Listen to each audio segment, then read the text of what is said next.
Olá, meus amados, tudo bem com vocês? Comigo está tudo ótimo.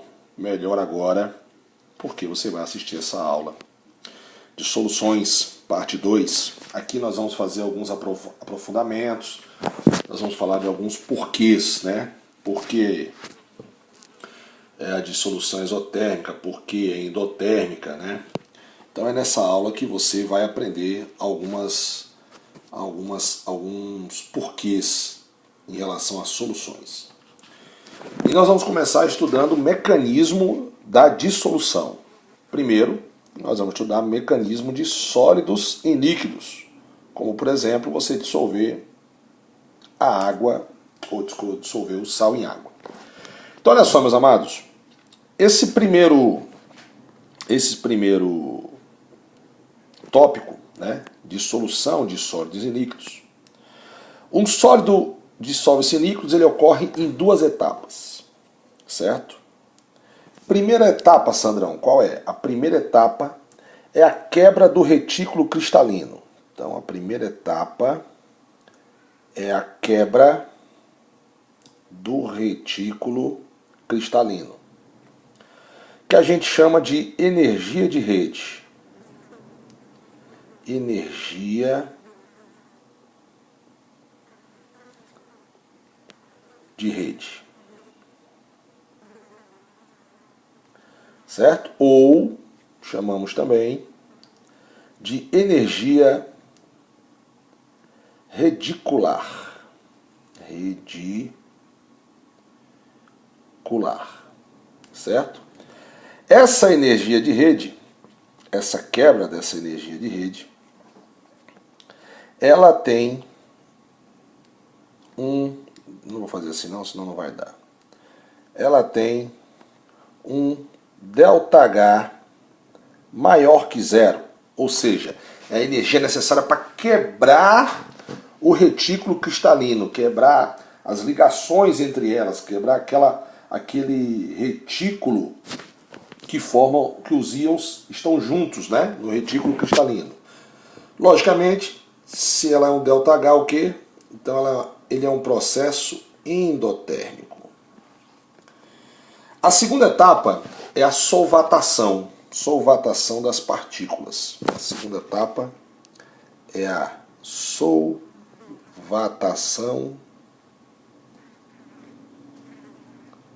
das partículas.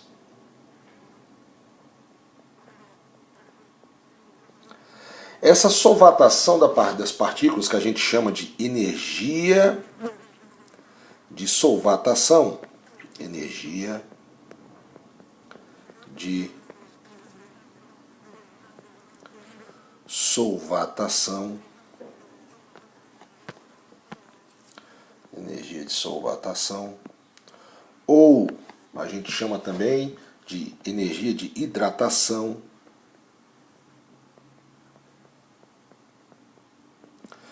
É aquele momento em que quebrou e todos os cátions vão ser circundados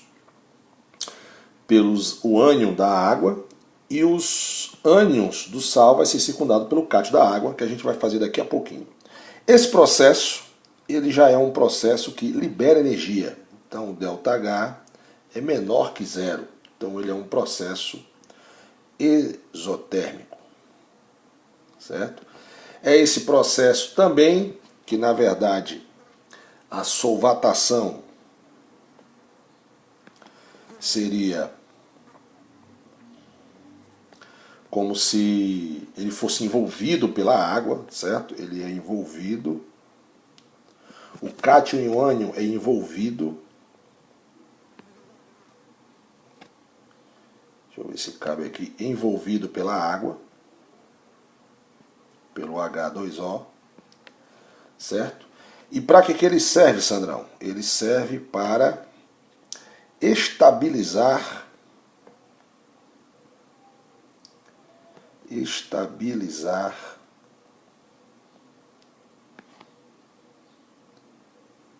os íons. Pronto, você já sabe para que serve a solvatação. Beleza? Certo?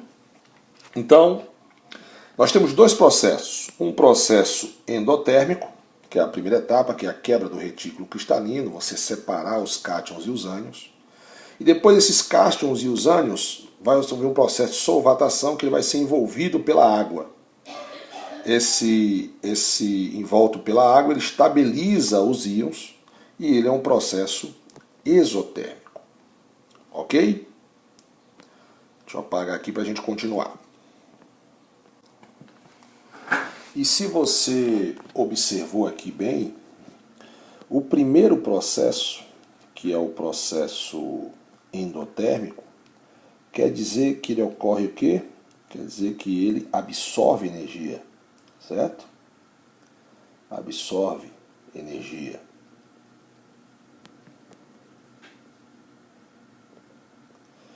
E o segundo processo, que é exotérmico, você já sabe que ele libera energia. Libera energia, certo? Então, você já está vendo aqui que a segunda etapa libera essa quantidade de energia, a água envolve os íons para aumentar a estabilidade. E aí eu quero fazer uma observação para você aqui, lembrando para você o seguinte. Você já vai lembrar que o aumento da estabilidade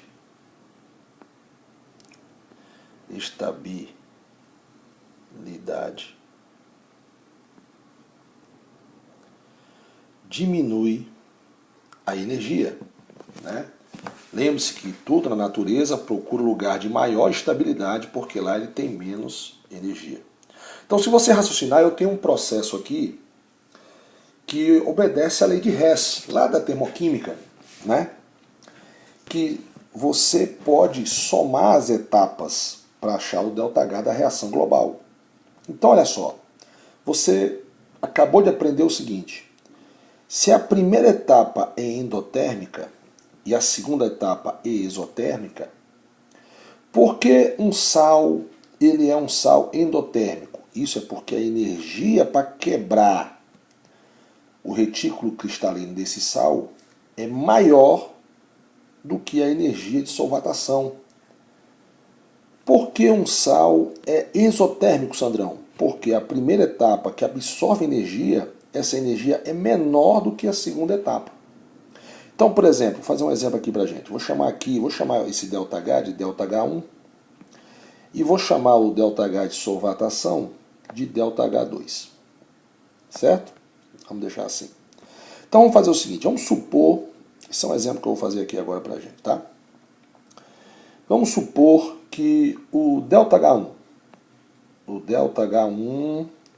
ele absorveu mais 90 kilojoules, é a mesma coisa. Joules é o mesmo nome com pronúncias diferentes. E a segunda etapa, como libera energia, seja menos 50 kilojoules. Qual vai ser o ΔH resultante dessa brincadeira? Logicamente, você pode fazer o quê? O ΔH maior, logicamente, menos o menor. Então vai ser ΔH1 mais ΔH2, né? O ΔH1 mais o ΔH2, ou o maior menos o menor, tanto faz.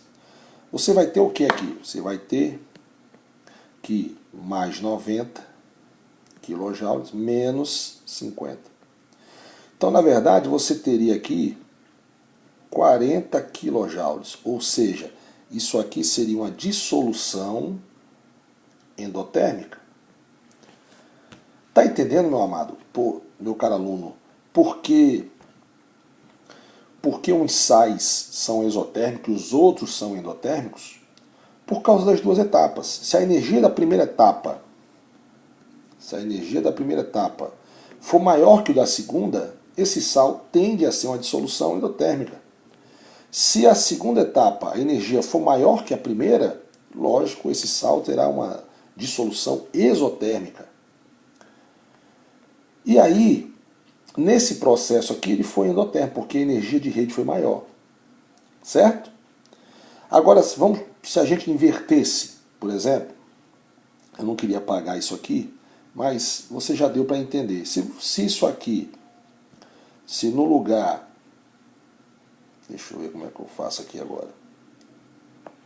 Se, no segundo exemplo, o ΔH1 fosse mais 20 joules e o ΔH2, que é a energia de solvatação, fosse menos 40 joules, como a energia maior é da segunda, lembrando que o sinal de mais, isso é bom frisar, esse sinalzinho aqui de mais e menos, ele é apenas qualitativo, né?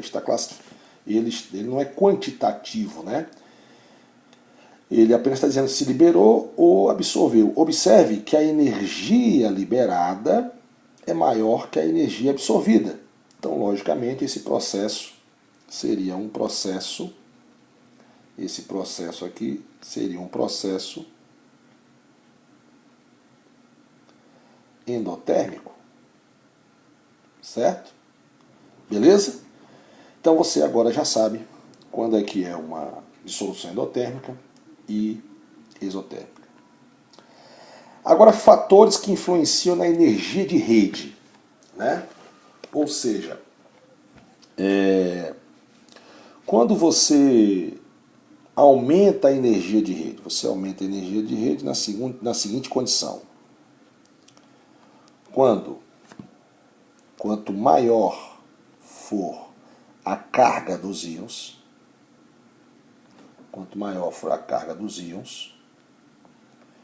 e quanto menor for o tamanho dos íons.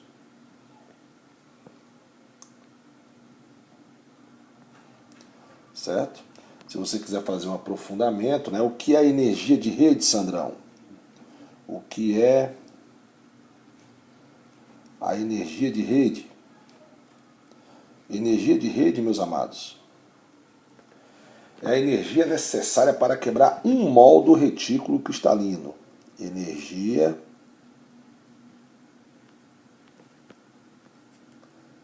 necessária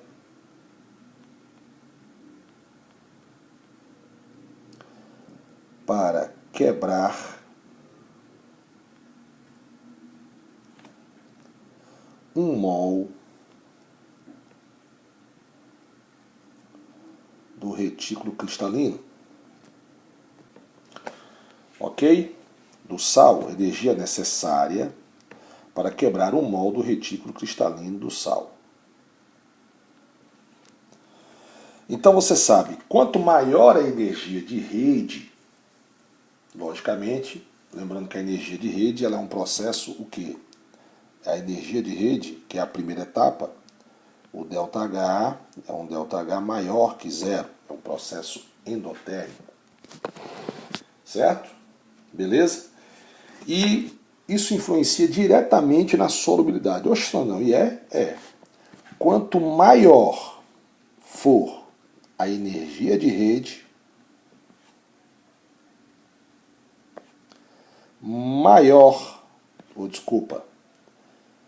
maior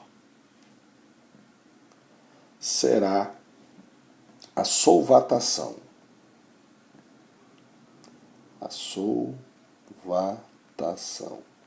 Então, solvatação, desculpa, eu ia falar sobre solubilidade, mas eu não vou falar daqui a pouco, tá certo?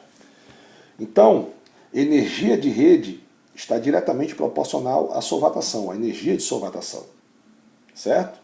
Então, por exemplo, quando eu digo assim em relação à carga, vamos supor que eu tenho aqui, vou fazer um exemplo para a gente aqui agora, tá? Eu tenho o NaCl. Quando você bota ele em água, ocorre a quebra do retículo cristalino e você forma, né? Você não produz, porque os íons são formados, é uma dissociação, não é uma ionização. Você forma o íon sódio e o íon cloreto. O íon sódio, presta atenção aqui, tem carga mais 1. Aí você resolve fazer a mesma coisa com o carbonato, cloreto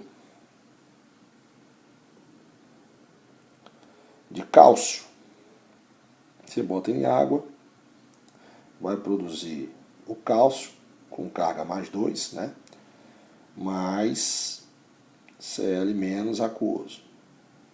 Lembrando aquele macetezinho, né? Se aqui é 1, aqui é 1, então aqui vai ser 1, aqui vai ser 1, né?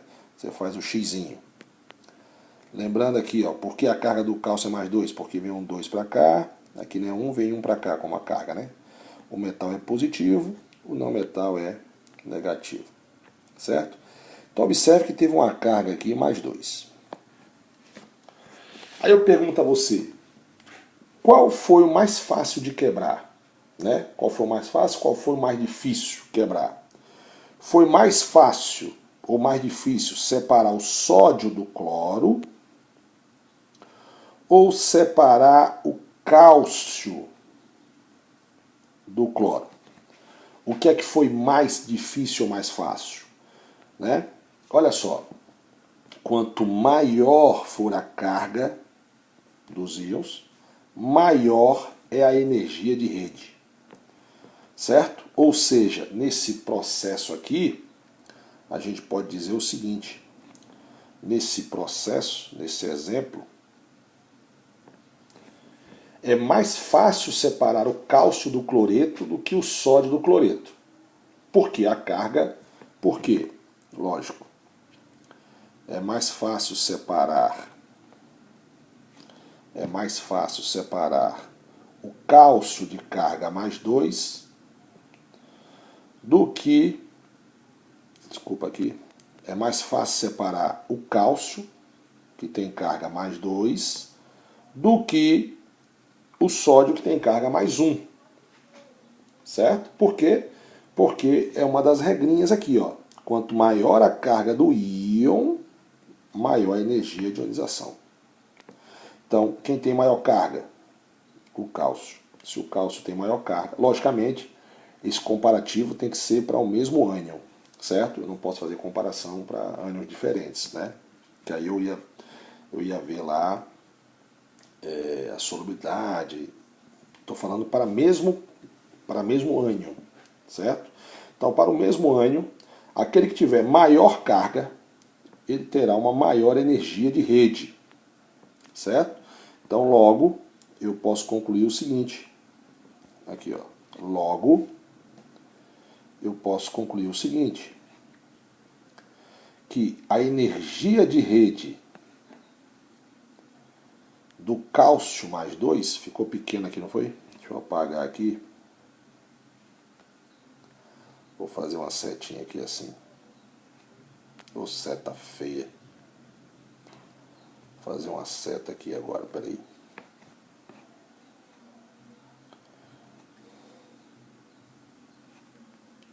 Logo, eu posso concluir que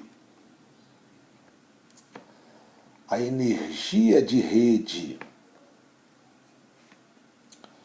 do CaCl também não vai dar espaço aqui. Vou fazer aqui embaixo. A energia de rede do CaCl2, do cloreto, né, de cálcio, é maior que a energia de rede do cloreto de sódio. Certo? Beleza, meus amados? Vamos para cá, olha só. Olha essa tabelinha aqui, ó. Energia de rede, energia de hidratação, calor de solução para alguns alcalinos. Então eu tenho aqui, ó. Eu tenho aqui o lítio, sódio, potássio, né? Beleza? E tem aqui a energia de rede e a energia de tratação de cada um. Tá observando aí? Beleza. Então, aqui eu tenho um exemplo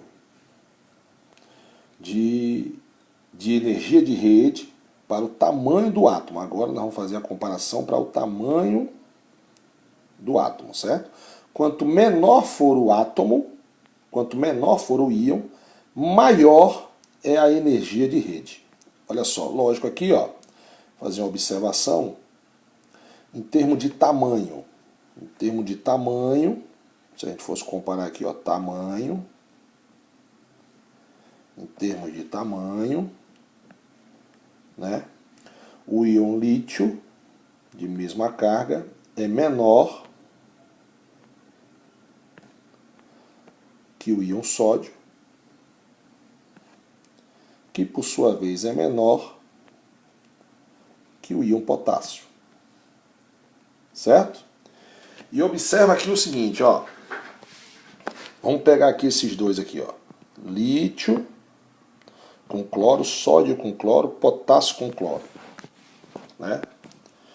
Observe que o tamanho está aumentando nesse sentido, correto? O tamanho está aumentando nesse sentido aqui. Tamanho. Né? O tamanho do íon. O que está acontecendo com a energia de rede? Olha aqui o processo, ó. Ela está vindo aqui, ó, do menor para o maior o tamanho. O que está acontecendo com a energia de rede? Ó? Mais 803, mais 766, a energia de rede está aumentando no sentido contrário, tá vendo? Ó? Certo? Aqui eu tenho a energia de rede. Beleza?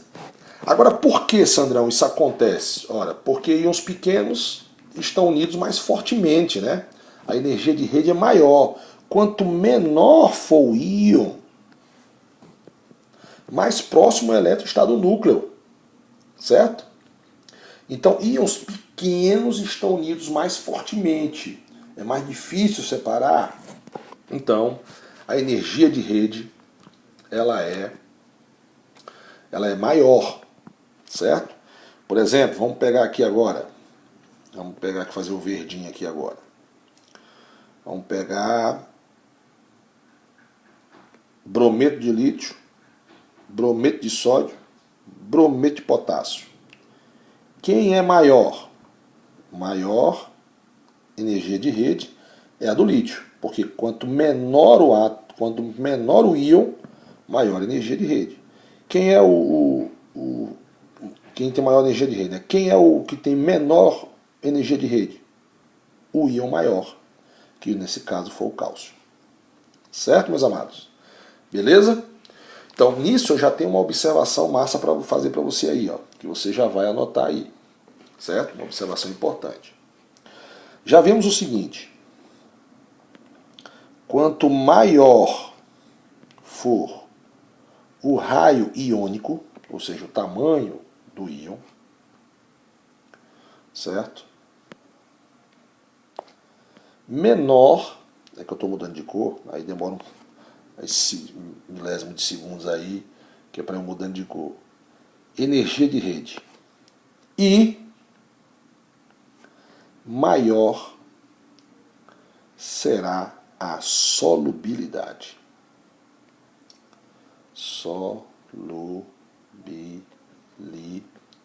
Deixa eu correr aqui, solubilidade. Lógico, porque se você diminuir essa atração da energia de rede, você aumenta a solubilidade. Beleza? Então, vamos pegar um exemplo aqui agora que eu tenho aqui, ó. Olha essa tabelinha. Os compostos eu tenho aqui hidróxido de magnésio, hidróxido de cálcio, hidróxido de estrôncio, hidróxido de bário. Certo?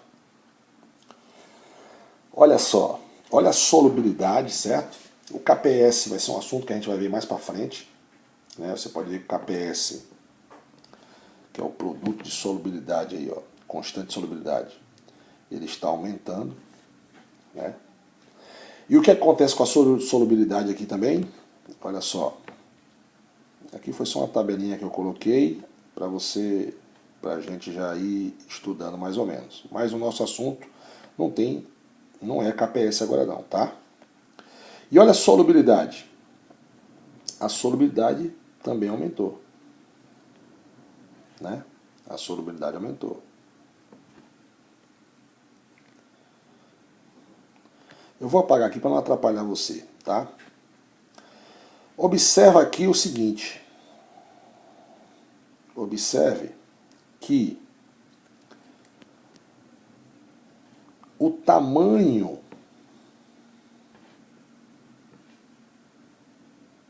deixa eu apagar aqui isso aí. Observe que o tamanho do raio iônico foi aumentando, certo? À medida em que o átomo, que o raio iônico, vou botar aqui raio, à medida em que o raio iônico vai aumentando, por quê? Porque, vou botar aqui raio iônico, né, pra gente. Você vai ver que o raio iônico do magnésio mais 2 é menor que o raio iônico do cálcio mais 2. Observe que todos têm a mesma carga, né? Todos são da família 2A, ou do grupo 2, né? Do estrôncio mais 2 e menor do que o bário. Mais 2 também. Observe que o bário é o íon de maior raio atômico. E se você analisar, ele é o que tem maior solubilidade. E o que é que a gente viu? O que é que a gente viu no slide agorinha, nesse instante? Aqui, ó. Quanto maior o raio atômico, maior a solubilidade, porque menor é a energia de ionização. Certo? Beleza, meus amados? Ok? Então agora você já sabe que a energia de rede está diretamente ligada à solubilidade. Solubilidade. E que elas são o quê? Inversamente proporcionais. Quando uma aumenta, a outra diminui. E quais são os fatores que influenciam na energia de rede? Os fatores que influenciam na energia são a carga. Quanto maior a carga, maior a energia de rede. Quanto menor for o tamanho dos íons, ou seja, o raio iônico, maior é a energia de rede. Certo, galera? Vamos parar aqui e vamos para o próximo vídeo aí.